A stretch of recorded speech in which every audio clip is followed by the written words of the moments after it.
సొరకాయ పొట్టుతో ఫ్రై చేసుకుందాం. ఇప్పుడు సొరకాయని శుభ్రంగా కడుక్కొని ఇలాగా షార్ప్‌గా ఉన్న స్పూన్‌తో ఇలా గీరుకుంటా తీసుకోవాలి. దీనివల్ల పొట్టు బాగా వస్తుంది చక్కగా. పీలర్‌తో తీస్తే మాత్రం రాదు. సో, స్పూన్‌తోనే తీయండి. అప్పుడు ఇలా వచ్చేస్తుంది నీట్‌గా.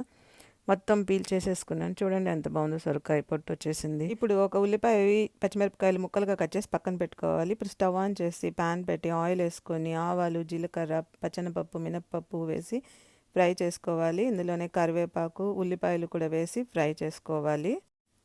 ఇప్పుడు ఈ ఉల్లిపాయ ముక్కలోనే పసుపు, రుచికి సరిపడా కొద్దిగా ఉప్పు వేసుకోవాలి. ఇందులో మనం కారం వేయమండి, ఓన్లీ పచ్చిమిరపకాయలు ఒక్కటే వేస్తాము. ఇందులోనే కొద్దిగా అల్లం వెల్లుల్లి పేస్ట్ వేసి పచ్చివాసన పోయేంత వరకు ఫ్రై చేసుకోవాలి.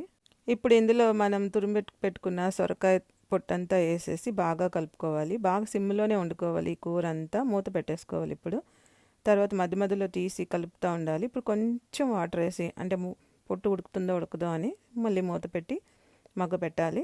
ఇప్పుడు చూడండి నీరంతా ఎగిరిపోయింది. అంతే, మన సొరకాయ పొట్టు కూర రెడీ. అన్నంతో తింటే చాలా బాగుంటుంది.